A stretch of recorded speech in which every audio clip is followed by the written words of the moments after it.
Hey guys, uh, just getting you the session 0 wrap-up cliff note kind of deal that I promised. So pretty straightforward. Session 1's on Saturday. Josh says he's not going to make it for a couple of weeks, so we'll be starting without him. Uh, General purpose, just make sure you got your shit together, character sheets filled out, backstories in place, points of interest you want me to touch upon in the overarching campaign, etc., etc. Two things to note. While I do have a story in mind, this is going to be very much like you guys pick your own adventure kind of deal. So if you just want to say, fuck it, our characters want to spend the next year on beach days, fine, I'll RP it in somehow. God knows I'm gonna get real used to a fucking Hawaiian and fucking San Fran fucking accents, man. Holy shit. Anyways, coming back around, uh, basic rules overview just for any new characters. That way we can point them to the video and say, oh, yada yada yada, blah blah blah. Check out at this time. Anyways, healing potions, the same ways we've always fucking done, man. Bonus action to do it yourself, action to do it to somebody else. Hit points you can roll, and take the given value, the base standard, if it doesn't work out in your favor. I'm really not trying to screw you guys. I'm not trying to make this a painfully hard campaign. I do want it to be challenging, but not punishing. On that note of punishing, however, there are things that I will be instituting that are essentially impossible tests. Things like dex saves or constitution saves, persuasion, shit that you know deep down your character shouldn't be able to get away with, and everyone else knows your character shouldn't be able to get away with. I'm going to basically say, alright, you're rolling against an impossible test, which basically says you need a natural 20 to succeed. Let's see. Loot and items, I've already talked to you all. Most of you got exactly what you had in the last campaign. No real big concern there. There was a few items removed, but more or less you guys got everything you need. As well as the fact that you can buy things from the quartermaster before session 1 starts on the road back to Neverwinter. I mean, yeah, that's basically it. As for things like just gold and platinum, if you want to convert all your hard gold or mass amounts of cash to platinum bars just to make it easier, I'm fine with that. Acceptable texts are the next thing on my list. I've gone over this before, guys. Anything that's official, Xanathars, Elemental Evil, PHB, um, and the Taldore guide are the ones right off the bat that I think of. There's a few more I approved. But if you want anything homebrew, for whatever reason, please, for the love of God, send me a link to the PDF or the web page or whatever. I'm probably not going to approve it. I want to point that out ahead of time unless it's something critical that your character would need or want to work towards. Keys is working towards something that's technically out of rotation, but I'm letting him work towards it as a character goal. As an example, he's trying to make a spell. Anyways. Oh, this is important. So the party chat, especially with the rings of telekinesis, it's fine. You guys can daisy chain together, but something that I need you all to start kind of preferencing. I just realized I said telekinesis. I meant telepathy. Yes, I am doing this over. My fucking way of recording is so contrived. Anyways, enjoy. Is whether you're talking in character, out of character, or through the rings. It just makes it easier for me. I mean, holy shit, guys. Do you have any idea how many characters I'm going to be making? I think that's basically everything on my end. And just, fucking housekeeping shit. Now for the fun parts that you've all been waiting so graciously for. The setting. This is very much a post-Fall of Rome styled setting where for anyone who picks history, arcana, or nature as a proficiency, will have some relevant knowledge to the fact that people used to know a lot more. Reading used to be a commonplace thing. documentations and common knowledge spheres used to be huge and much more expensive. Now they are very limited. A majority of the populace across the entire continent can't actually read anymore. Very few of them can even speak proper. Um, most of the excuse me. Um, most of the world has been ravaged by war, plague, famine, pestilence. Really, just horrible things. On top of the fact that undeath and just general purpose curses and necromancies and forgotten temples and just crazy shit is going on that no one can explain why because they've forgotten why it happened in the first place. Things have just become commonplace that weren't really common before, like a nation going to war with another nation over a couple acres of farmland. That's acceptable in this world. Racism is at an all-time high for the past 8 to 900 years on the continent. Tieflings, half-orcs, and Goliaths are all extremely looked down upon. Goblins as well. While they can be made to take a position in society, very few of them elevate to anything higher than a commoner, or maybe if they're lucky, a merchant. Let's see. Oh, right. Basically, through some, I'm not going to call it self-contrived, but it's fairly self-contrived means. Oh, before I forget, real quick. Top right-hand corner, I've kind of highlighted the journey so far for you guys. The large blue square is the rough position of Barovia, because it doesn't actually exist in this world. Kind of hard to explain, but imagine a pocket dimension that floats around the world. Anyways, so if you want, just feel free to just watch that while I talk. Anyways, what was I saying? Oh, right. I do completely fuck up where I was.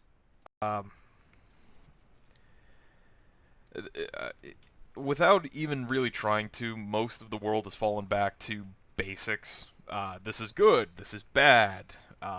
Do I need this to survive on my day-to-day life? Yes, no, maybe. And that's kind of how things are calculated. Nobility has taken their positions of power quite seriously, and they will hold on to it for dear life. They will not sacrifice their power willingly. So that is something to keep in mind, because you will initially be dealing with some nobility in my campaign. What you do after that is up to you. This segment I titled "The More You Know." Anyways, like I said, Arcana, History, and Nature proficiencies are extremely rare in this world. And using them as such, you will have a wider sphere of common knowledge, but at the same time, you'll encounter many situations where you'll know something, but maybe 20 other people in the room have no idea what you're talking about. You'll sound like you're talking out your ass. Just something to keep in mind and something to be aware of.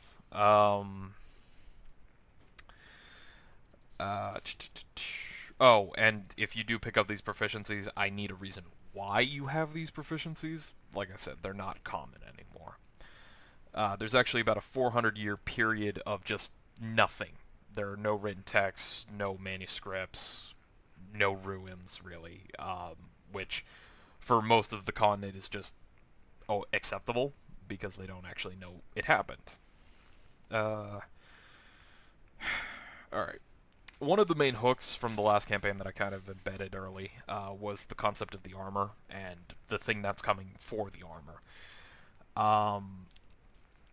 In a lot of cases, especially when dealing with anything with a cleric or celestial-styled power source, you guys may be referred to as one of the Fate-Touched. This is actually common knowledge, although very few people actually believe they exist. The Fate-Touched are essentially selected individuals chosen by the writers of the Fate, whoever they may be, to change something that's horrible that may or may not happen on the world scale. They're very intent on keeping the world as it is. So your characters won't know this offhand, but it is something like that one piece of common knowledge I'm going to give you. Uh, so that also means that almost every other D&D adventure in history is canon for whatever reason, so just take that as it is. Uh, for anyone taking a religious path or, like I said, a celestial-styled warlock path, be advised, and actually any infernal paths or abyssal, anything where there's a higher power involved.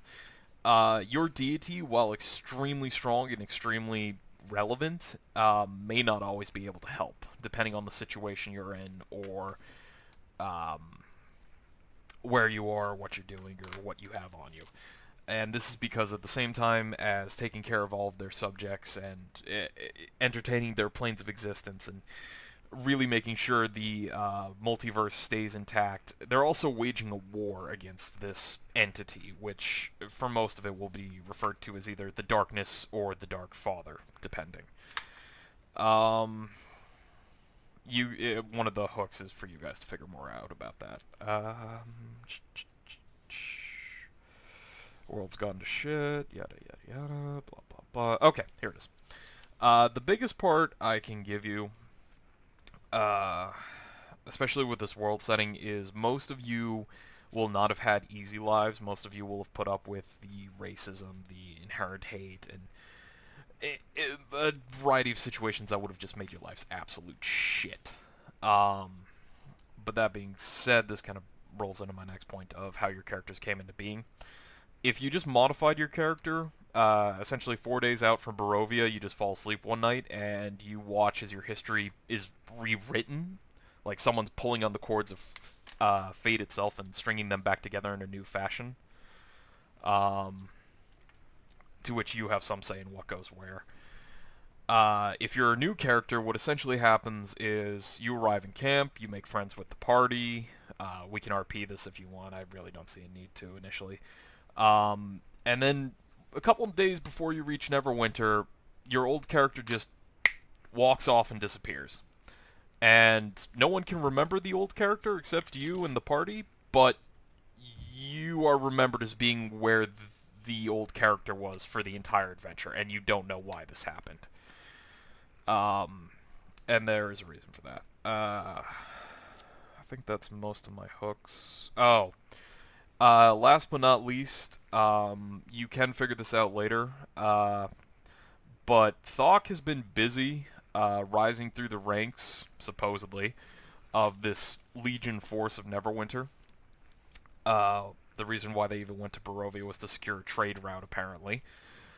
Thok has been alive for roughly the past 3 years. From what you're able to gather, time doesn't work exactly the way it should in Barovia, which is why you saw him in Hell, and he's been alive for 3 years since. Thok seems distant to you initially. You can try and figure him out if you want, or you can just completely ignore him. One way or the other, I do intend on keeping Thok around for a while, so what you do with him is up to you. He does tell you he built you a statue, though, in the town of Phandalin, so what you do with that information is completely up to you. Yeah, I think that's everything on my end. Once again, Josh is going to be basically missing the first couple of sessions, he said. He might still end up dropping. I honestly have no idea. So right now we're going to be starting with 4 people. Yes, Jeremy, I said 4 people because you identify as an attack helicopter. If you want more, just let me know. If you don't, great. Let's rock and roll on Saturday. Yeah, I think that's everything. As a heads up, I will be putting in the vestments, or whatever the hell they're called, from Taldoria's guide, and adding a few more in there. Whether or not you guys want to seek out information about them is up to you. You will have to find the hook that leads you to them in the first place, but that's up to you. I have random counters in up. Any requests, just let me know. I'm pretty chill, guys, you know it. Even though Jeremy seems intent on making me out to be a racist. Alright, peace! I fucking hate my voice. Hope you bastards enjoyed.